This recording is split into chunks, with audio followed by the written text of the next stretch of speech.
just to save time because it's just gone 11 o'clock. So I'm Hannah Gray, for those of you who don't know me, from the Office Management Group. And we offer these webinars and expert sessions as part of our portal platform and membership. And it's my pleasure to introduce James Knott from BGL Partners, who I've known through a client of mine actually for some years now. You've done quite a bit of work with us. But yeah, they've recently joined us as partners in terms of the real estate and specifically the rates advice area. So this is going to be a really informative webinar for anybody who wants to learn more about business rates and the whole complicated world of it, how you can save money and what's coming up in the 2023 rating. So James, it's a pleasure to say hello to you this morning. Over to you. That's super. Good morning to everyone. As I was saying to Hannah just before you all logged in, that I'm used to doing these talks, but most of the time it's to firms of surveyors, chartered surveyors that don't actually do rates, and they're around a desk. So this is new for me, but I'll try my best. And I always sort of joke about having a health and safety warning about talks on business rates, because if one goes on too long, it can cause drowsiness. So it is quite a dry subject. But for those of you who happen to have drawn the short straw of overseeing property matters or specifically business rates issues, then I hope this talk will be meaningful and not too deep on the subject, but equally not too shallow. And so I'll go on to the next slide, and this is just the intro aspect. So business rates, stating the obvious, but it is a property tax. Rent and rates are a major fixed cost for any business, whether you own your property or whether you lease the property, whether you occupy it, or whether it's underutilized. And there may well be some questions about the issues that arose during the pandemic. I haven't touched upon that specifically because a lot of office occupiers, a lot of businesses weren't using their offices over the past 18 months. But we can come on to those specifics. Also, the main gist of this is about the potential for reducing your rate liabilities, and sometimes we can reduce the assessment, sometimes we can reduce the liability, often it's both, and that includes past, present and future.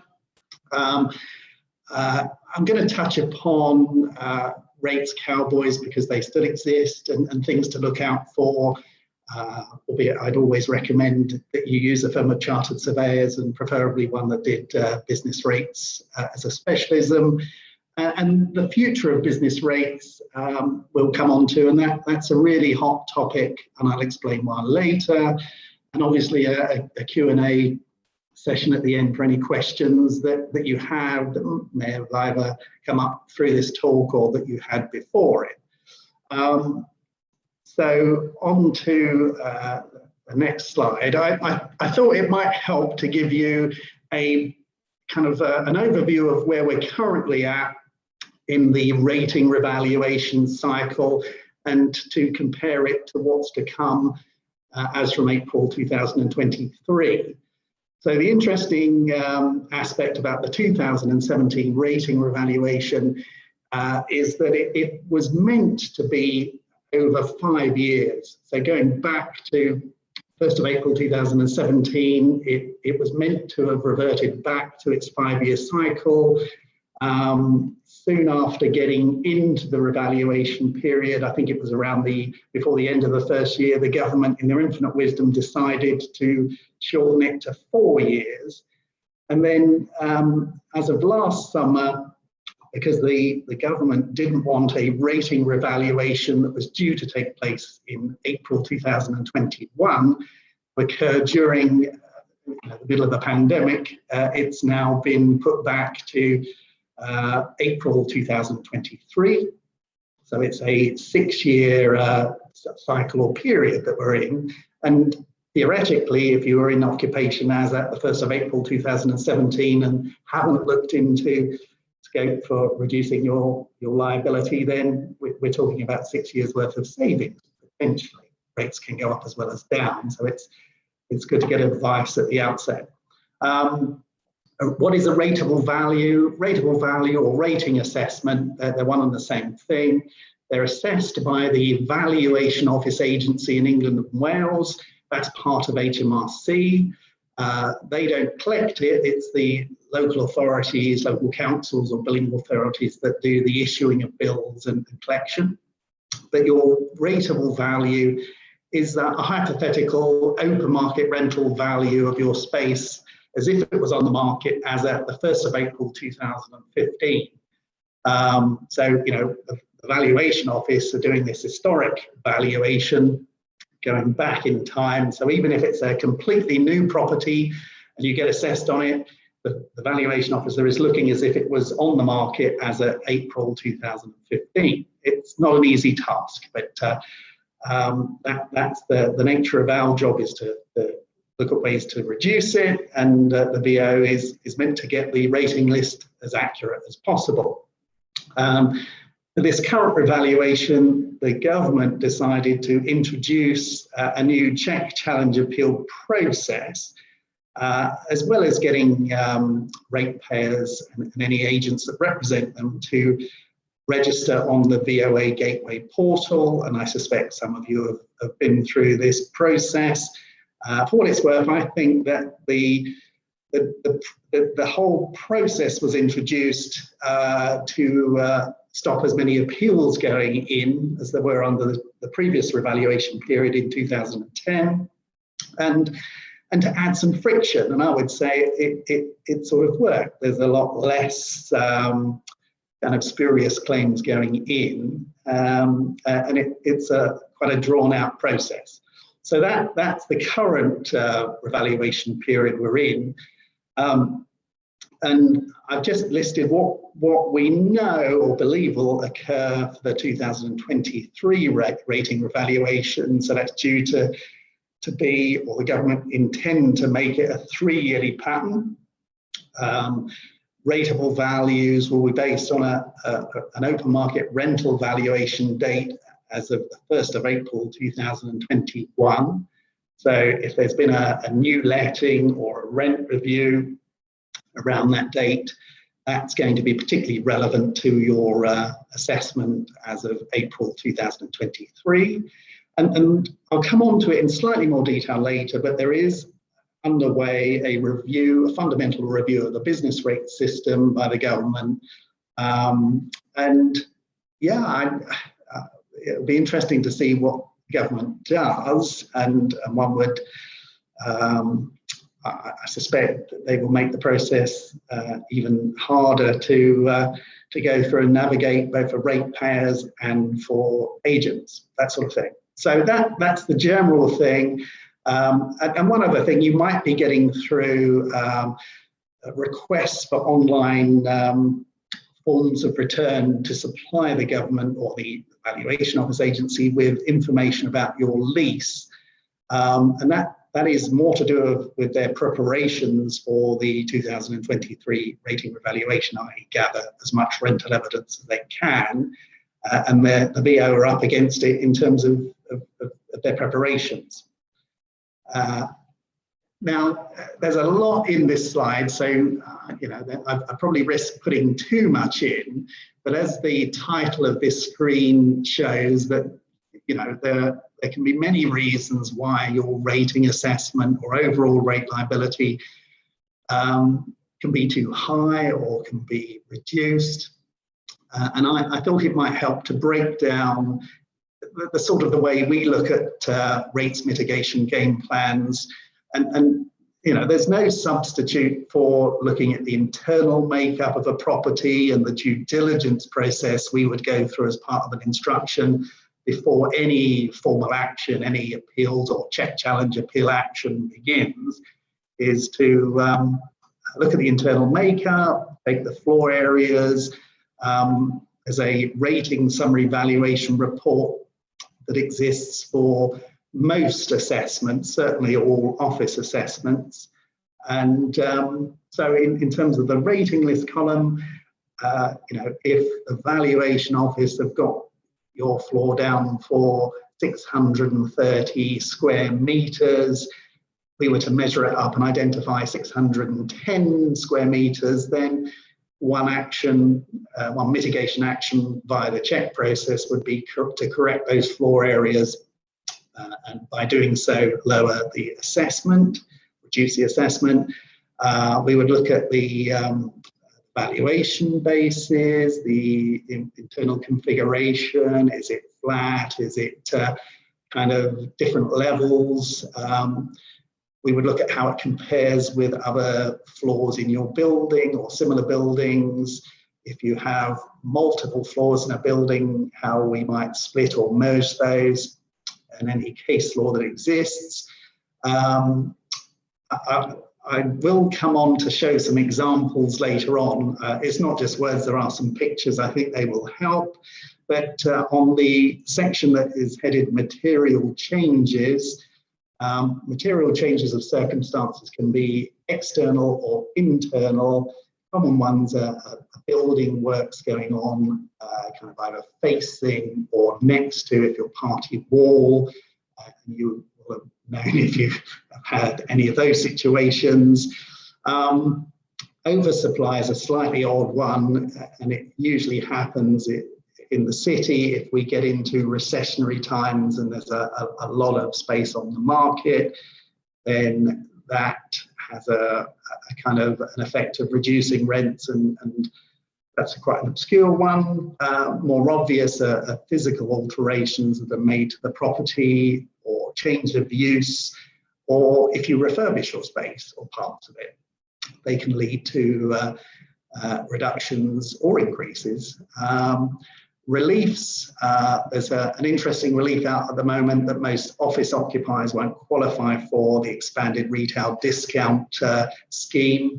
But another one that's interesting is whether you fully utilize your space, and if there are parts that are not being used and have been removed of any items in those parts, then there can be temporary reliefs applied for, discretionary reliefs.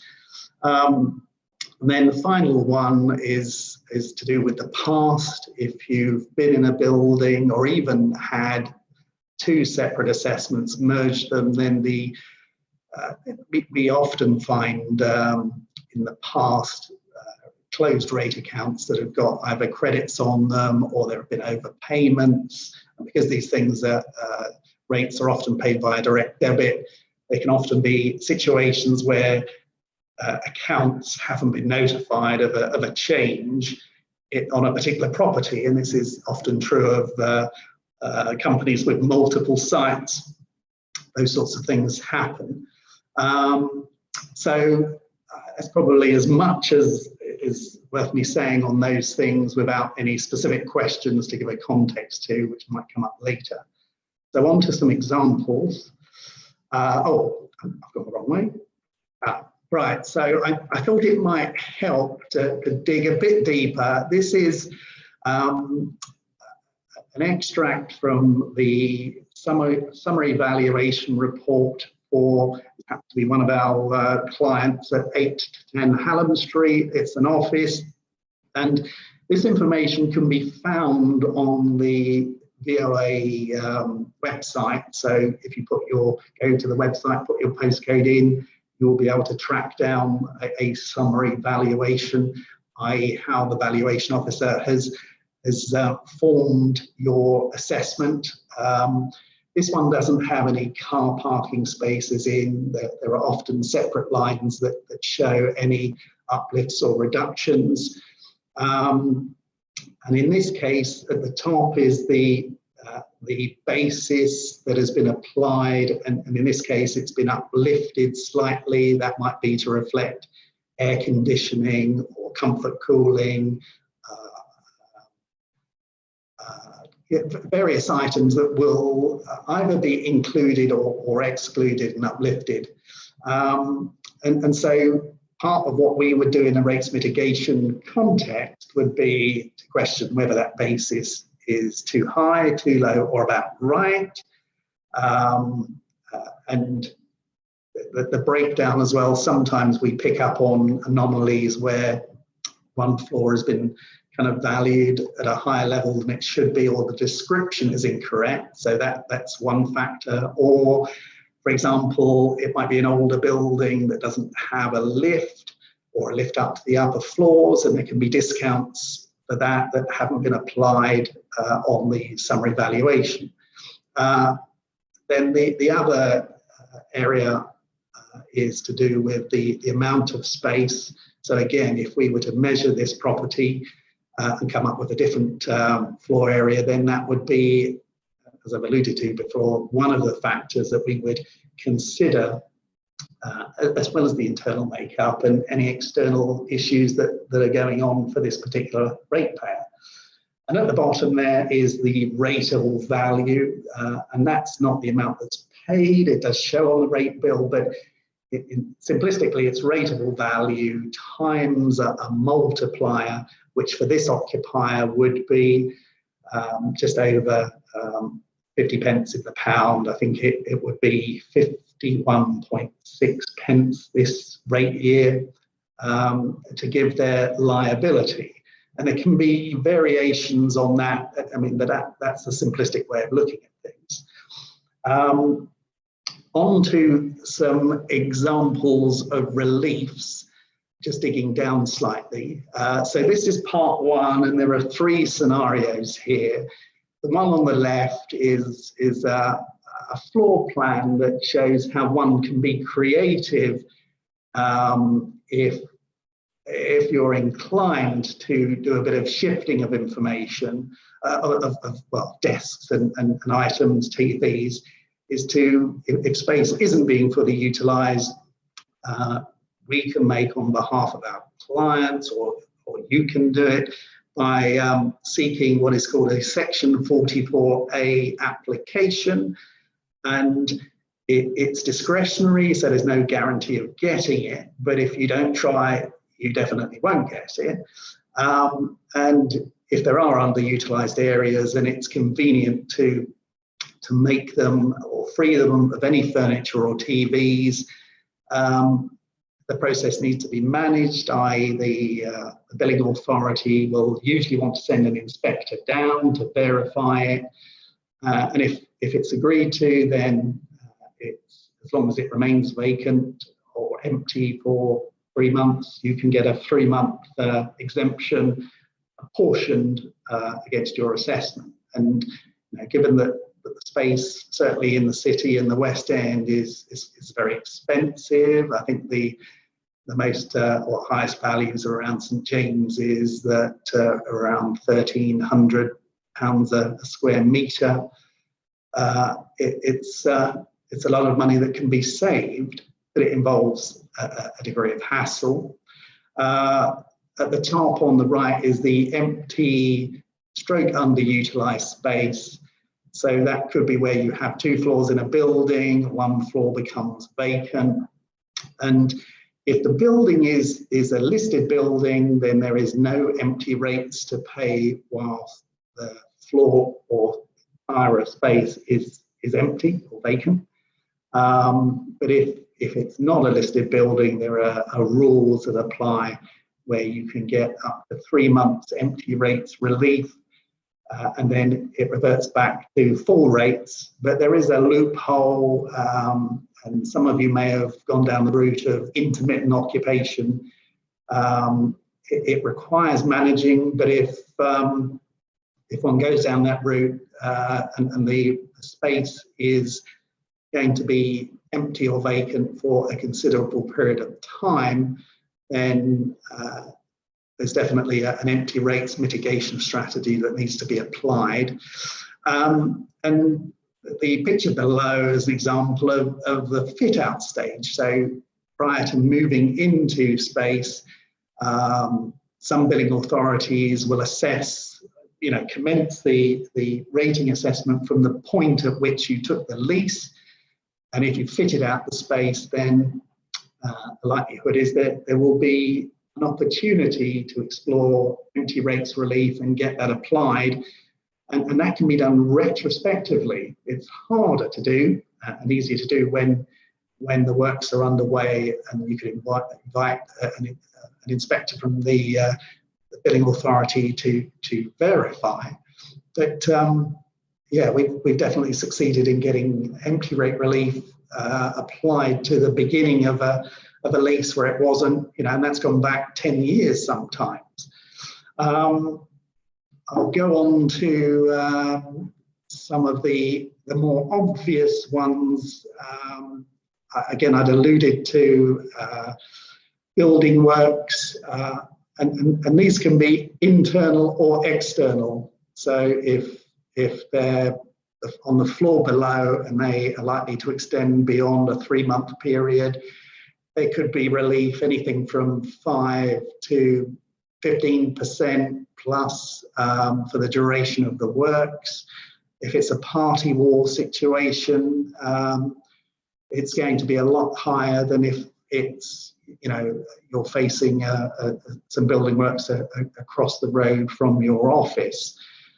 Major road schemes, again, as long as they extend beyond 3 months, they offer scope for relief for the duration of the works.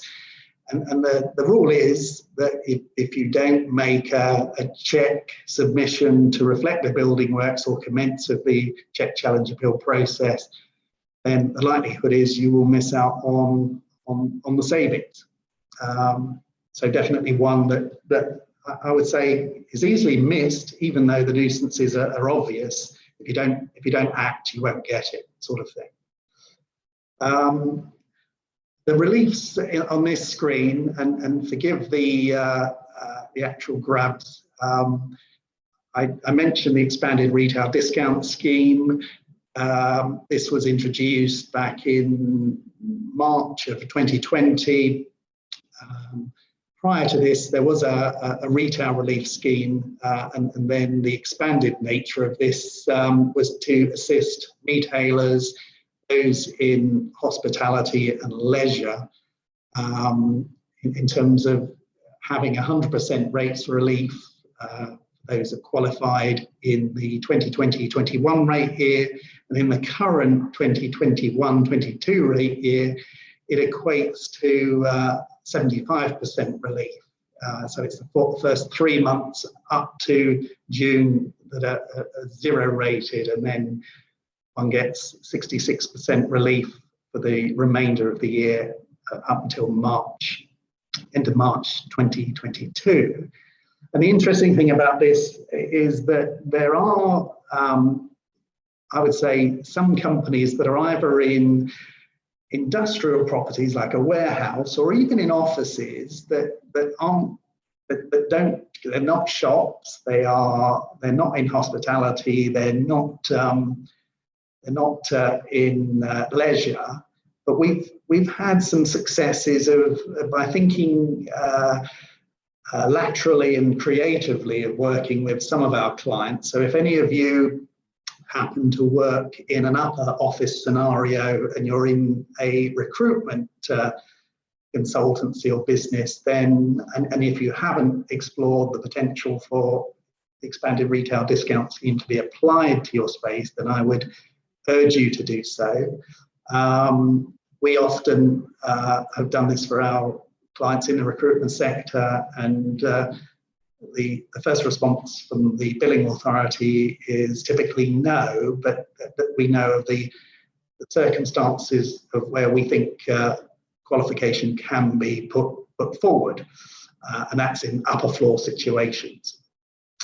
Small business rate relief has been around for quite some time, although we've come across situations where companies have got a few small assessments in one ratepayer's name, and they end up paying a liability, whereas sometimes if one gets creative and merges the assessments and the overall rateable value is still lower than 15,000 or especially 12,000, then it can generate quite a bit of saving over the entirety of this 6-year revaluation cycle and moving forward, potentially, those sorts of things.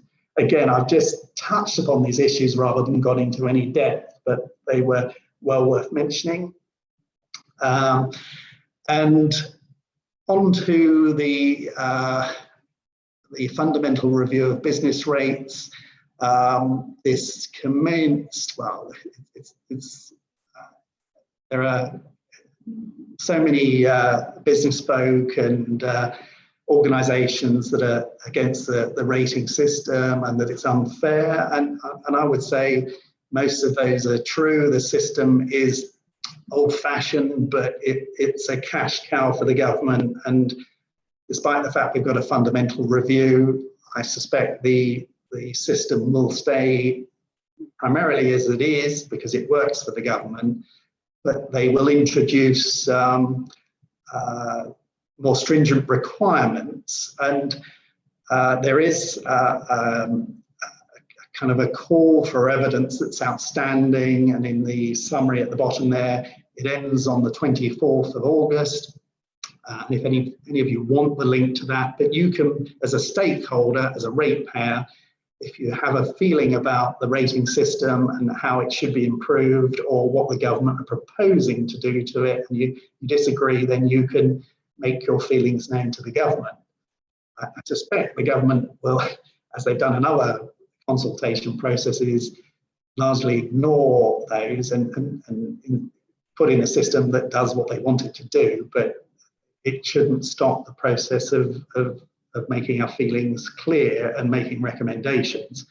But I thought I'd read out to you what the latest consultation call for evidence has listed as being included in order to reduce the revaluations to 3-yearly cycles. And in the latest proposal, the government is suggesting that there would be a duty on ratepayers to notify the Valuation Office Agency of any changes to their properties or occupiers. So that's to do with the landlord as much as the ratepayer. So if you make any change to your property, the government is saying the system will mean that you will have to notify them. At the moment, if you were to make an improvement to your property, the onus is on the Valuation Office Agency or the billing authority to pick up on something that may result in an increase in your assessment. But the government are looking to change that to the extent where you will have to submit an annual confirmation that nothing has changed to the Valuation Office Agency, provide a mandatory requirement to provide them with lease information. That if you don't do that, then you won't be able to appeal, and that appeal process will be that your submission would need to be made within a 6-month period from the 1st of April 2023. And the other important, really important thing is that I mentioned that you could make a challenge or an MCC check to do with building works, for example, and that might result in or often results in a meaningful saving to reflect the nuisances, noise, dust, and various other issues that are encountered with a building site that's neighbouring your property. But the government are suggesting that they do away with these MCC type appeals.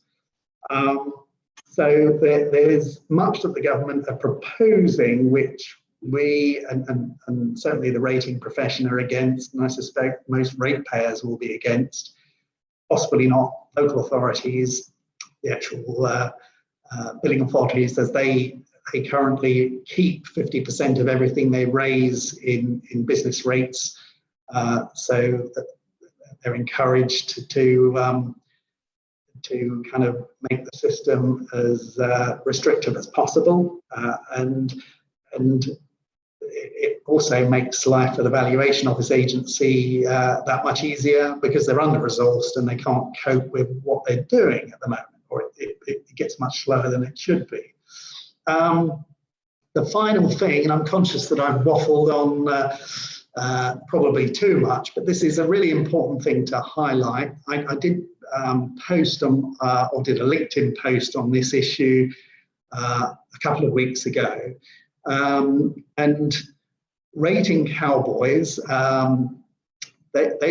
I've been tracking the not so good, the bad, and the ugly activities of so-called rating specialists. They are not firms of chartered surveyors. In this example, you can see on the right, and they often call themselves consultant surveyors. But Hampton Lovett had written to our client, and what they said was sort of semi-plausible, but highly misleading and untrue. And interestingly, Hampton Lovett had phoned our office a couple of years ago and made wonderful claims of savings that again were made up. They sounded plausible, and so what I'm not saying is, there are definitely situations where if you haven't appointed a firm of surveyors, you may well receive approaches from professional firms as well as dubious firms. And if you're going to, I would encourage any ratepayer to seek professional guidance as to whether their assessment is too high, too low, or about right. But never pay monies up front, and use your instincts to pick up on the dubious ones that sound very salesy indeed, and often generalize rather than give you specific information, those sorts of things. So we're on to the questions or the Q&A side. So a bit I'm not sure as if I can hear you or whether Hannah can assist in terms of how we get to answering, or me receiving and answering those questions and discussing these things. Hopefully you have some. I'm back. Hi, James. So hello there, Hannah. We can't hear them because it's a webinar, so they're not sort of seen on the screen or heard. Oh, yeah. But if anyone right. does have any questions, do ask in the chat. Someone has got their hand raised, but I don't know if that's an accident because it's been raised for a little while. And sorry. Ask any questions in the chat for James, and or use the Q&A if you want to. I mean, for me personally, do I need to take my screen down now and revert to the? You can leave it up if you want to, or we can go to full screen. It's completely up to you. Oh, there you go. Well, leave that. Well, yeah, I've also gone down to the screen. I can give you my email address if anyone wants to email something over if it's a bit more detailed. My email address is jk@bglpartners.co.uk rather than info@, but if it came into info@, then I will receive it as well, or someone is free to phone me. I try and give as much informal advice as is possible, and sometimes it's just pointing someone in the right direction, but happy to give informal advice to any member company. That's what we're here for. But I was just going to come back to the screen just in case this made it easier to see. Does anyone have any questions at all about rates? I mean, oh, something's happened. There was some feedback. I know, like from my experience in terms of rates, it's so true about that.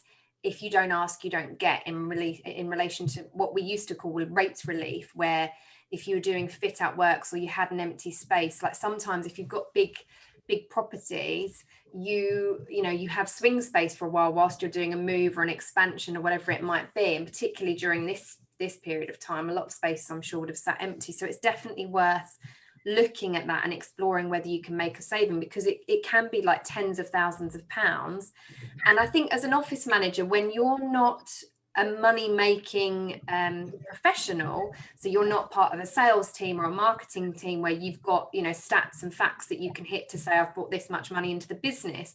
These kind of things are really, really key for you to demonstrate how proactive you are in contributing towards the success financially of your business and helping their bottom line so that it becomes more profitable. So things like this, and through rates and through the advice of someone like James, who, as I say, through my client, we use regularly, you know, you can make those savings and be that proactive and say to your manager, I've saved £10,000 this year on rates, or 20, you know, sometimes you can save into the 10s, 20s, hundreds, can't you? But yeah, and when there's works happening, that you can get relief then, can't you, as well, around which. But it's amazing how many times we have access to a lot of data, and sometimes you can look at the data for a particular property and all of the assessments, and you might have walked past it and seen building works, and there will be 4 of those 6 occupiers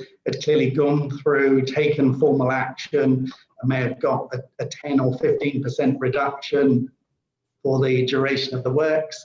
And there are 2 floors that, you know, and I don't know if they have or not, but it happens. Or, you know, and the most frustrating thing is, even with existing clients, we can do updates and things like that, but in the busyness of the day, if you're overseeing a project, like you say, a refurbishment of part of a floor or the entire floor, it's so easy to overlook something, and it's not that it can't be, you know, action can be taken retrospectively. It just makes it harder to get the saving in that scenario than when it's managed and part, you know, at the outset. And also we can give sort of savings estimates and say, well, you know, based on what you're looking to do, this is the game plan. This is the mitigation game plan. We think it could yield savings in the region of, as you say, they can be offset against the project as well. So there's loads of it. But each scenario, each property is different, each lease is different. And, you know, when it comes to relief at the end of a property, at the end of your lease, a lot of leases have a kind of a restriction on the tenant using up the empty rates relief, which they might do. So if they were going to avoid a big dilapidations claim, they might vacate the property early, get the works done. But their lease will often say you cannot use the landlord's 3-month void period. But there is a way around that. One can be very creative in terms of how a different sort of relief can be applied, but it comes through collaboration. So I would say the most important aspect of being a rating surveyor is in, you know, making it clear to your client that relationship is the key aspect. You know, chase us, ask us, send through rate demands. Sometimes we'll chase you, but ask us questions. You know, keep the dialogue coming through. Yeah, you know, that's part of it. Yeah, I know we're in regular contact, and I know it's not been a normal time lately, but I think these are the kind of suppliers and service providers that you should, as an office manager, have on your books to meet every kind of 6 months to a year as a minimum. Get them into your office, get some paperwork ready, like James said, your rates bills for the year, you know, any notifications of works occurring around your neighbourhood, that kind of thing, and just have a catch up, just have a cup of tea or coffee or wine, whatever your preference is, have a catch up, because that's where these kind of conversations start and probably will lead to you being far more knowledgeable, first and foremost, in terms of this particular area of your role, and being that jack of all, master of some again, you know, getting to be a little bit more of a master of business rates and how it works, but also leaning into someone like James to then get that support and get that money saved. So yeah, just keep having conversations with people like James so that you can learn and save. That's true. And the change is inevitable over a duration of a revaluation period, externally or internally. But yeah, and I noticed someone, I think had said that they put their hand up, so I'm not sure if there is a question that No, can it's be. gone down now, so I think Oh, right, good. I think it's all good, but it's all right. Yeah, they've just said sorry. Realised my hand was raised. So because they can raise their hand and then you can click to unmute them to talk if they want to. So, but no one's ever been brave enough on any of our webinars to actually speak. So, does anyone have any questions or any scenarios that they want to throw out there at the moment to James? If not, as he said, you can call, email, set up a Zoom meeting with him or a coffee and just really extract what you can, because as you can see, he's exceptionally knowledgeable on this minefield of a topic. Super. Okay, well, hopefully that was helpful, everybody. Thank you so much, James, for sharing your knowledge and giving us, yeah, I think you're right, a good dive, but not too deep in terms of rates and the valuation and the relief options as well there. That's super. Great, and thank you for arranging it, Hannah. Much appreciated. Pleasure. All right, everybody, have a lovely weekend. Enjoy. We'll see you soon. Take care. Bye-bye. Bye.